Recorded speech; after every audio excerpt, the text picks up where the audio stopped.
Can I ask you something personal? Have you ever been absolutely sure about something and then find out you were completely wrong? It stings, right? You feel embarrassed, defensive, like, how did I not see that? It happens to all of us. Because most of the time, we're not really thinking, we are just reacting, going with what feels right, what we are used to, what we have heard before. And in a world that moves fast, where opinions are loud and attention spans are short, real thinking is rare. That's why I want to talk about critical thinking, not the classroom kind, not debate team or fact checking. I mean something quieter, something that starts in your own head when nobody is watching. Let me tell you what critical thinking really is.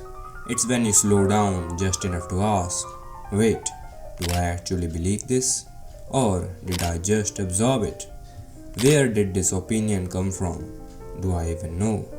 Am I chasing facts or just chasing comfort? Most people don't do this, not because they are stupid, because they are tired or scared. Because it's easier to go along with the noise than sit alone with your own thoughts. We all want to feel right. We all want to belong. But here's the truth no one tells you. You can feel completely right and still be completely wrong. You ever argue with someone, not to understand them, but just to win? And I've caught myself doing it. Defending something just because I've said it before. Not because I've thought it through, but because I didn't want to admit I missed something. And that's where critical thinking starts.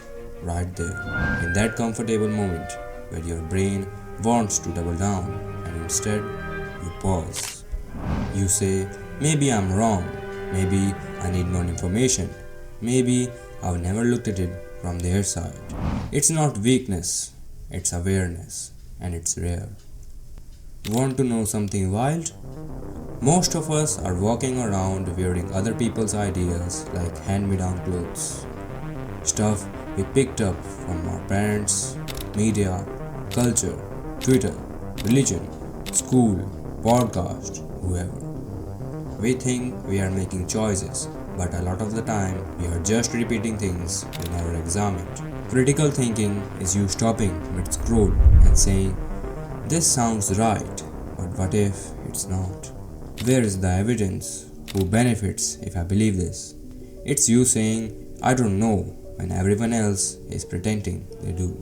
Look, I'm not saying be skeptical of everything. I'm saying be curious, be honest. Not everything you believe is wrong, but not everything you believe is right either. And the only way to tell the difference is to check.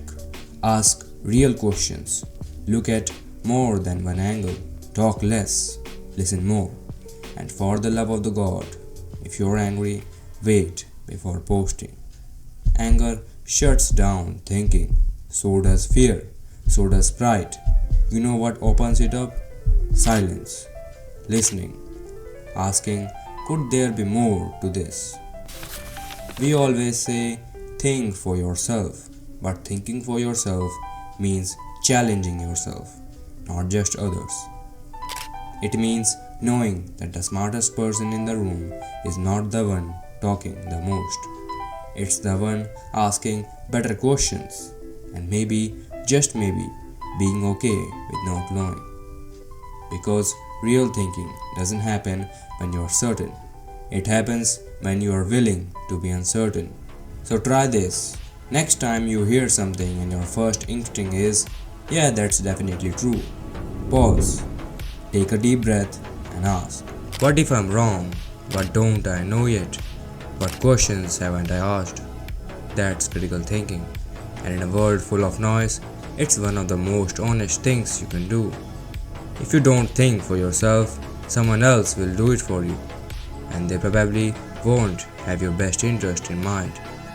So think carefully, think quietly, but above all, think.